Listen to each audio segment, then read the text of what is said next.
Hey guys, welcome to a new video. I'm Stephanie West. I'm an LPC here in the state of Michigan. One thing I realized is I don't have pockets today, so if I'm like flailing about with my hands, it's just because I don't have anywhere to put them.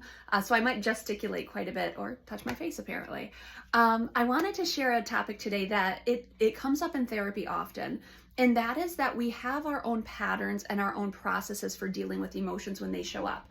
Now, we do have to talk through processes and patterns that are really destructive, right? So if you're in a relationship and your pattern or your process is to overreact or over-respond, we've got to do a lot with that.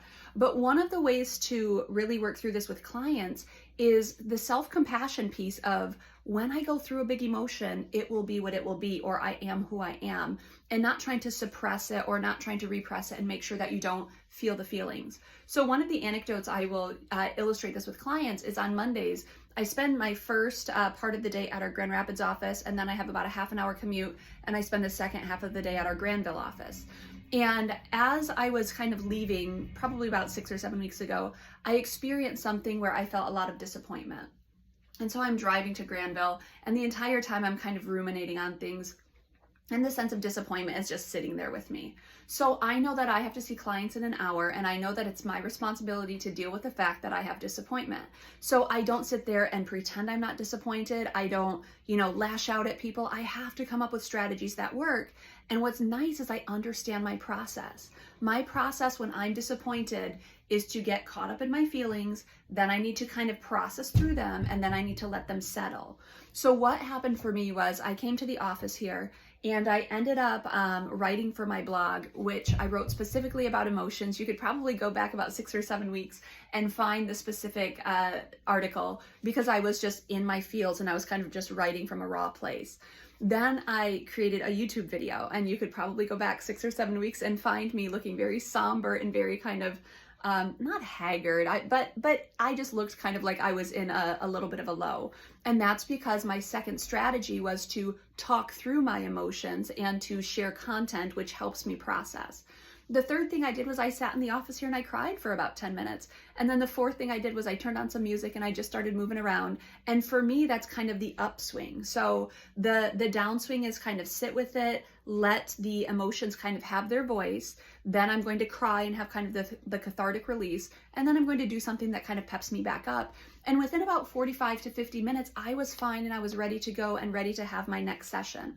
Now, if you don't have the opportunity to deal with the emotions in real time, it is okay to kind of set them aside for a minute, but you have to pick them back up later and process through them. The issue is when we just have emotions and we suppress it, and we move on as though there's nothing going on. Often it can like hemorrhage over other situations without us meaning to. So maybe later in the day or a day or two later, we're like lashing out at people, or we're feeling really low, or we're feeling agitated and we don't know what that's about. Often it's residual stuff that we haven't dealt with. But what I do is I camp out with clients and I say, let's figure out your process. Because when it shows up, number one, we shouldn't be surprised. And number two, we shouldn't hold it against ourselves. Now, if you're doing it inappropriately, if you're doing something that's destructive, you need to work on that. And we can talk in future videos about what that looks like.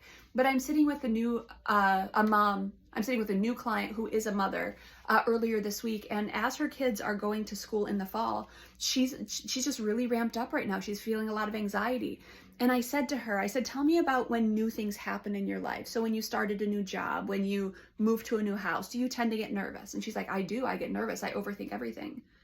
I said, okay, then in this situation, that's not going to suddenly go away.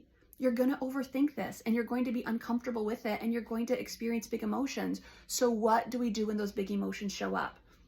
Your job is not to not have the emotions. That doesn't make sense. Your job is when they show up to figure out what is the best process for me to deal with them. One of the things I loved was finding boxing a year and a half ago, because when big things showed up, I was, kind of as a response in the gym, just pounding stuff out day after day. But eventually that kind of reactive method became my proactive method for dealing with hard stuff. Because if I felt ramped up on a Monday, it was like, you know what? You're fine. You're going to be there at 5 a.m. tomorrow, and you're going to pound it out, and that'll be okay too. So I knew my process. And because I know my process, I don't usually get alarmed or overwhelmed or angry with myself because I'm not handling my emotions well. I just sort through them and deal with them as they show up, or I set time aside later to deal with them as they show up because I understand my process. I know the goal is to process through my emotions and just create space for them to exist. And I don't get upset with myself because it's just a matter of letting them go through what they need to go through. And then I come out on the other side and I'm just doing better. Hopefully that makes sense to you. Try to figure out what's your process. And if you don't have one, observe what might you want your process to be. So what am I doing now? What could I do instead? Because we want our emotions to have voice. We just don't want them to kind of take free reign and make decisions for us. Hopefully that's helpful.